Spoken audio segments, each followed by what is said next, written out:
विश्व की पुकार है, ये भागवत का सार है। युद्ध ही तो वीर का प्रमाण है, जो लड़ सका है वही तो महान है।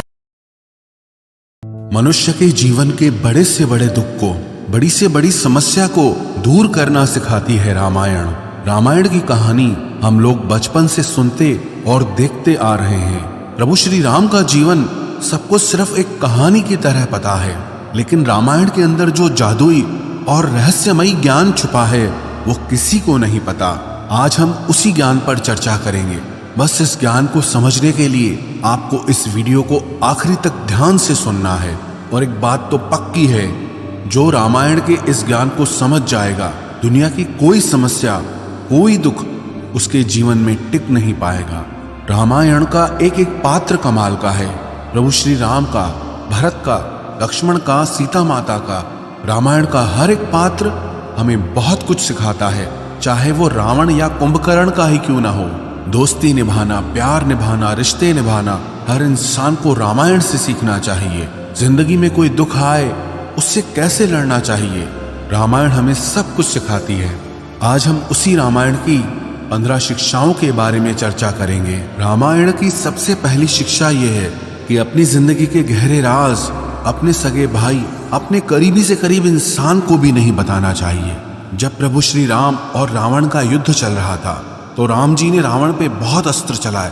रावण कुछ पल के लिए मरता था और फिर जिंदा हो जाता था। वो बहुत हैरान हो गए कि ये रावण मर क्यों नहीं रहा है। तब विभीषण ने राम जी को बताया कि रावण की नाभि में एक अमृत कुंभ है, अमृत का कलश है। आप जैसे ही उसे मारते हैं वो उस अमृत से वापस जिंदा हो जाता है। और ये बात विभीषण के अलावा किसी को पता नहीं थी। फिर प्रभु श्री राम ने रावण की उस नाभि में रखे कलश का अमृत सुखा दिया और उसके बाद रावण की मृत्यु संभव हो पाई। वैसे तो जो बुराई के रास्ते पे चलता है उसका अंत जरूर होता है, लेकिन ये कहानी हमें शिक्षा देती है कि अपने गहरे राज हर किसी को नहीं बताने चाहिए। कई बार हम लोगों को ऐसी बातें बता देते हैं कि भविष्य में हमें उसके लिए पछताना पड़ता है कि काश हमने इसको ये बात बताई ही ना होती तो आज हमारी ये हालत ना होती। हम अपनी कमजोरियां, अपने गहरे राज अपने बुरे वक्त में लोगों को बता देते हैं। हमारे बताए गए गहरे राज का एक दिन जरूर फायदा लेते हैं। तो रामायण से ये शिक्षा हमें जरूर लेनी चाहिए। चाहे कोई कितना ही खास क्यों ना हो, चाहे कोई कितना ही करीबी क्यों ना हो, किसी को भी अपने ऐसे राज नहीं बताने चाहिए जो भविष्य में हमारे लिए दुख का कारण बन जाए। रामायण की दूसरी शिक्षा यह है कि प्रभु श्री राम से दोस्ती निभाना सीखना चाहिए। रामायण के 2 पात्र हैं, 2 सगे भाई, सुग्रीव और बाली। बाली बहुत बलशाली था। उसने अपनी शक्ति के दम पे सुग्रीव से सब कुछ छीन लिया, राज्य भी छीन लिया और तो और उसकी पत्नी को भी उससे छीन लिया। सुग्रीव को अपनी जान बचाने के लिए उस राज्य को छोड़ के जाना पड़ा और वो छुप करके जीने लगा। जब प्रभु श्री राम का वनवास चल रहा था और रावण सीता को उठा ले गया था, तब उनकी दोस्ती हनुमान जी ने सुग्रीव से कराई थी और राम जी ने उसे वचन दे दिया कि तुम्हें तुम्हारा राज्य वापस जरूर मिलेगा। जब राम जी ने अपने वचन को पूरा किया और सुग्रीव को वापस से राजा बनाया तो उसने राम जी से प्रश्न किया कि मैं तो इतना कमजोर हूं और बाली इतना शक्तिशाली, और सिर्फ दोस्ती नहीं की, उस दोस्ती को निभा के दिखाया। हालांकि आजकल लोग सब कुछ देख समझ कर दोस्ती करते हैं। जो ज्यादा धनवान होता है, जो ज्यादा शक्तिशाली होता है, जो बड़े पद पर होता है, जो हमें फायदा पहुंचा सकता है, लोग उसी से ही रिश्ता जोड़ते हैं। जिससे कोई फायदा नहीं होता उससे कोई रिश्ता नहीं जोड़ता।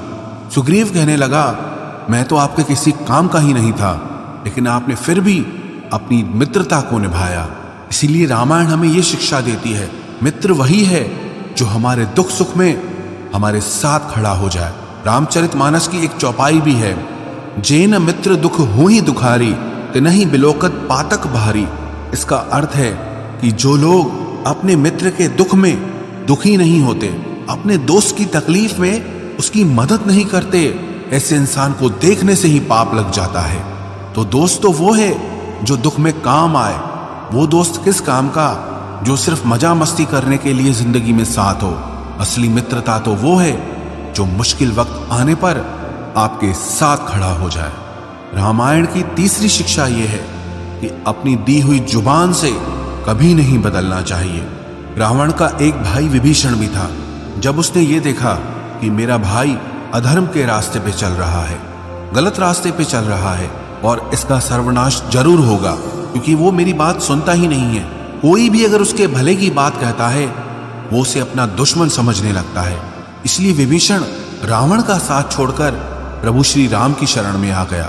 जब वो प्रभु श्री राम के पास आया तब सारी वानर सेना उसका विरोध करने लगी कि आप इसे स्वीकार मत कीजिए, ये दुश्मन का भाई है, ये हमें हानि पहुंचा सकता है, इसकी वजह से हम इस युद्ध को हार सकते हैं। प्रभु श्री राम ने कहा कि अगर ये मेरी शरण में आया है, मुझसे सहायता लेने आया है, तो चाहे मैं ये युद्ध हार ही क्यों ना जाऊं, लेकिन मैं इसको ठुकराऊंगा नहीं। जैसे ही वो प्रभु श्री राम के पास आया तो प्रभु श्री राम ने विभीषण से कहा कि लंका का राजा तुम्हारे जैसा एक धर्मात्मा इंसान होना चाहिए, और उन्होंने उसे वचन दे दिया कि लंका के राजा तुम ही बनोगे। जब उन्होंने विभीषण को ये वचन दिया तो सब लोग राम जी से पूछने लगे कि आज विभीषण आया है, कल को रावण अगर आ गया आपके पास कि मैं आपसे युद्ध नहीं करना चाहता, आप जो कहोगे मैं वही करूंगा, तब आप क्या करोगे? तो राम जी ने कहा रावण को मैं अपनी अयोध्या का राज्य दे दूंगा। तो सब लोग प्रश्न करने लगे कि आप अगर रावण को अयोध्या का राज्य दे देंगे तो फिर आप कहां जाएंगे? तो प्रभु श्री राम कहने लगे मैं तो इस जंगल में ऋषि मुनियों के संग में जीवन व्यतीत करूंगा। प्रभु श्री राम ने कहा कि चाहे मुझे अपने प्राणों का ही त्याग क्यों न करना पड़े, लेकिन जो मैंने वचन एक बार दे दिया मैं उससे पीछे कभी नहीं हटूंगा। आजकल लोग हर थोड़ी देर में अपनी बात से बदल जाते हैं, अपनी जुबान से बदल जाते हैं। किसी की भी बात का आजकल भरोसा किया ही नहीं जाता। चाहे कोई कितनी ही कस्में क्यों ना खा ले, कितने ही वादे क्यों ना कर ले, सब झूठ लगता है और सब झूठ होता भी है। क्योंकि बातें करना, वादे करना, कस्में खाना बहुत आसान होता है, लेकिन उसे निभाना बहुत मुश्किल होता है। जो हर किसी के बस की बात नहीं होती है, और जो इंसान अपनी बातों का ही पक्का नहीं ना, वो जिंदगी में कभी भी महान इंसान नहीं बन सकता। रामायण की चौथी शिक्षा यह है कि कभी भी अपनी शक्ति, अपने पद और पैसे का अभिमान नहीं करना चाहिए। रावण के पास इतनी शक्ति थी कि उसने अपनी मौत को, काल को अपने पैरों के अंगूठे के नीचे दबा रखा था। जिन 9 ग्रहों की लोग पूजा करते रहते हैं, डरते रहते हैं, वो उसकी दरबार में हाथ बांधे खड़े रहते थे। सारे देवताओं को उसने जीत रखा था। ऐसा कोई नहीं था जिससे उसे डर लगता हो। और उसी शक्ति के अभिमान में एक दिन उसका सर्वनाश हो गया, सब कुछ खत्म हो गया। ये कहानी रावण की नहीं, हर उस इंसान की है जो अपने पैसे का घमंड करता है, अपने रूप रंग का घमंड करता है, अपनी ताकत या पद का घमंड करता है। जब वक्त बदलता है ना, तो ऐसे लोगों को कोई पूछता भी नहीं है, क्योंकि अपने अहंकार में वो न जाने कितने लोगों का दिल तोड़ देते हैं, न जाने कितने रिश्ते खराब कर देते हैं। और जब उन्हें जरूरत पड़ती है तो कोई उनके साथ नहीं होता। तो चाहे जीवन में आप कितने भी बड़े इंसान क्यों ना बन जाएं, या आप में कितनी भी खूबियां क्यों ना हो, लेकिन उसका अभिमान अपने दिमाग पर मत चढ़ने देना। रामायण की 5वीं शिक्षा यह है कि जो कोई भी पर स्त्री में या पर पुरुष में वासना का भाव रखता है, उसका सर्वनाश जरूर होता है। रावण की पत्नी मंदोदरी बहुत सुंदर थी, लेकिन उसके बाद भी वो प्रभु श्री राम की पत्नी सीता के आकर्षण में फंस गया। वो खुद भी विवाहित है, और जिस स्त्री के लिए उसके मन में वासना का भाव है वो भी विवाहित है। तो ऐसे व्यक्ति का नाश जरूर होता है। आजकल तो लोग कहते हैं कि शादी के बाद भी पुरुषों के कई स्त्रियों से संबंध होते हैं, स्त्रियों के कई पुरुषों से संबंध होते हैं। ये कलयुग है। लोग कहते हैं आजकल सब कुछ चलता है, मनुष्य एकदम जानवर बनता जा रहा है। ना कोई मर्यादा है, ना कोई लिमिट है, ना ही कुछ सही गलत की समझ है इंसान को। बस जो मन को अच्छा लगे वो ही करना है। जो लोग अपने जीवन साथी को छोड़कर इधर उधर भटकते रहते हैं, एक दिन उनका खुद का परिवार भी बर्बाद हो जाता है, सब कुछ खत्म हो जाता है। एक अच्छे इंसान की यही तो पहचान है कि वो सिर्फ अपने परिवार की खुशी के लिए जीता है, उसका परिवार ही उसका सब कुछ होता है। तो रामायण से ये शिक्षा जरूर सीखनी चाहिए कि किसी दूसरे पुरुष या स्त्री में कभी वासना का भाव नहीं आना चाहिए।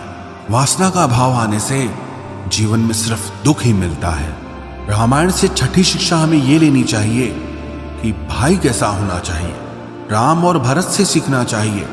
लोग आजकल लड़ते हैं जमीन जायदाद के लिए, बिजनेस के लिए, पैसों के लिए, लेकिन राम और भरत के बीच क्या बहस छिड़ी थी कि राम भरत से कहते थे कि राज्य तुम संभालो, और भरत राम जी से कहता था कि राज्य सिर्फ आपका ही है, मैं कभी ये राज्य नहीं संभालूंगा।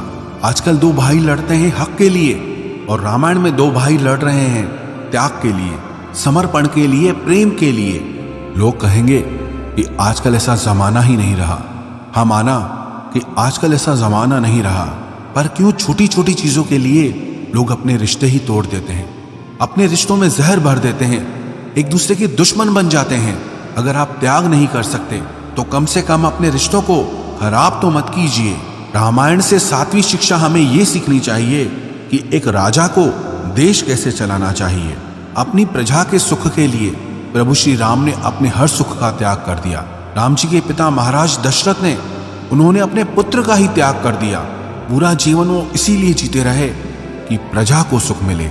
जिस राजा के राज्य में लोग दुखी और परेशान रहते हो, उस राजा को कभी सफल राजा नहीं माना जा सकता, कभी सफल शासक नहीं माना जा सकता। लोगों के लिए जहां रहने को घर नहीं, खाने को भोजन नहीं, कमाने को व्यापार नहीं, लोग तड़प रहे हैं, परेशान हो रहे हैं और कोई उनकी सुनने वाला नहीं, तो ऐसे राजा को कभी भी एक सफल राजा नहीं माना जा सकता। इसलिए रामायण से जरूर सीखना चाहिए कि असली राजा वही है जो अपनी प्रजा को खुश रखता है। रामायण की 8वीं शिक्षा हमें यह सिखाती है कि माँ बाप की इज्जत करना प्रभु श्री राम से सीखना चाहिए। उनके राज्य अभिषेक की घोषणा हो चुकी थी कि अयोध्या के राजा कल प्रभु श्री राम बनेंगे, लेकिन रातों रात सब कुछ बदल गया। कैकेयी ने वरदान मांगा महाराज दशरथ से कि राम को वनवास मिले और मेरा पुत्र भरत अयोध्या का राजा बने। उन्होंने जरा सी भी शिकायत नहीं की कि आप तो मुझे राजा बनाने वाले थे और बनवासी बना रहे हो।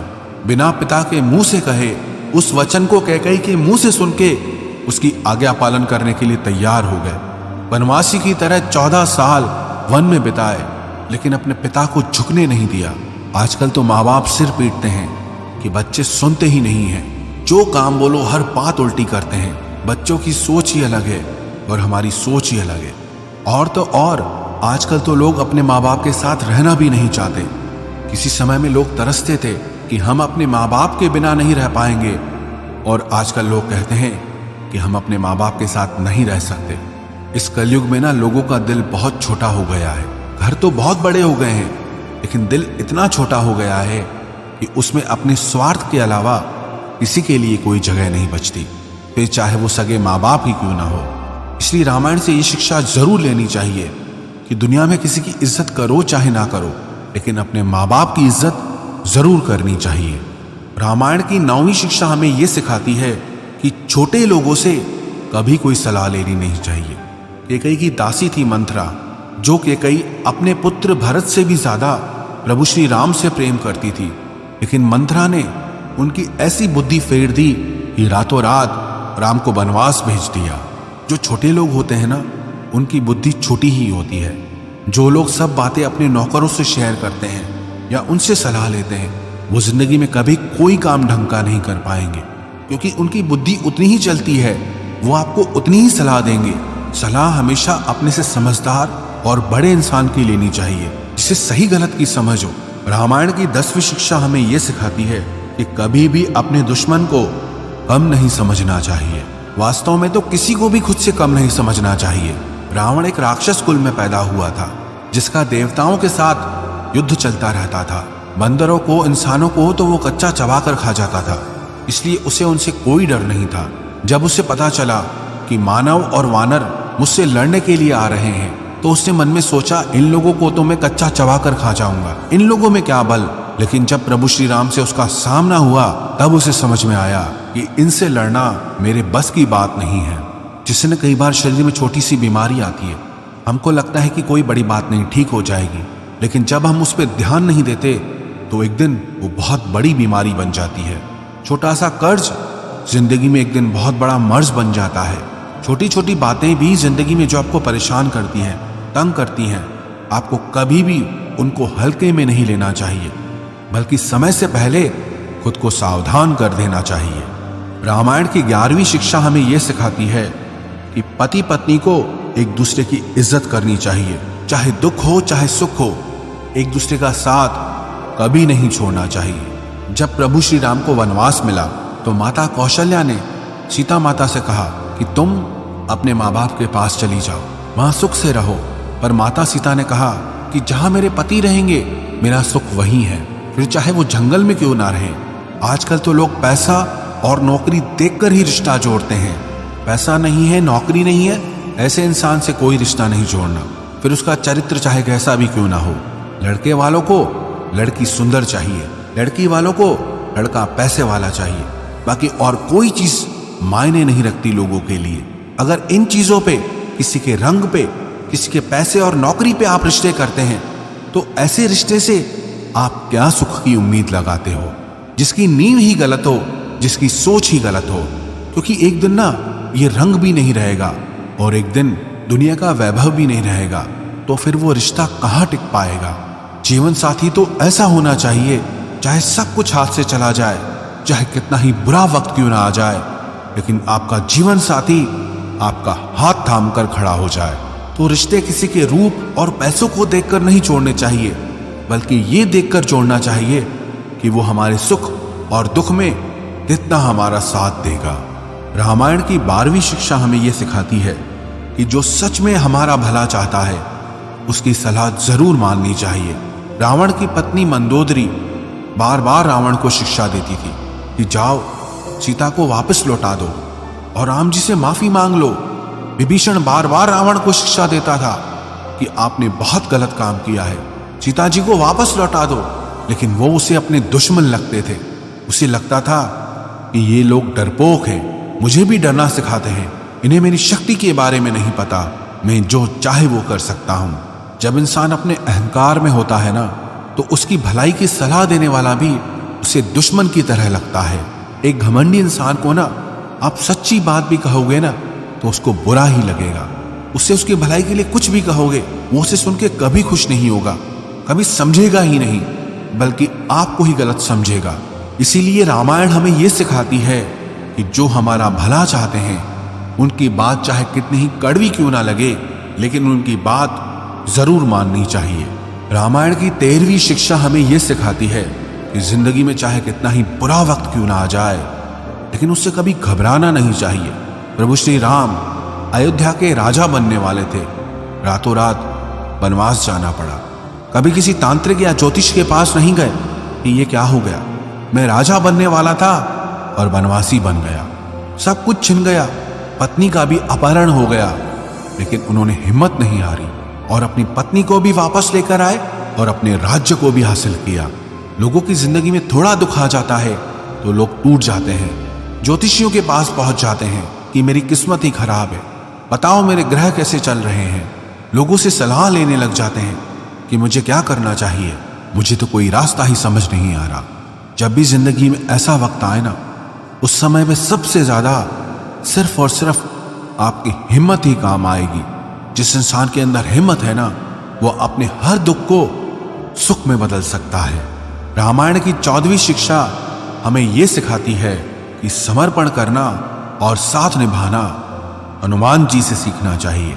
हनुमान जी ने प्रभु श्री राम का जो भी काम हाथ में लिया उसे करके दिखाया, फिर चाहे वो कितना भी मुश्किल क्यों ना हो, चाहे उसके लिए अपने प्राणों की बाजी क्यों ना लगानी पड़े, लेकिन प्रभु श्री राम का साथ उन्होंने कभी नहीं छोड़ा।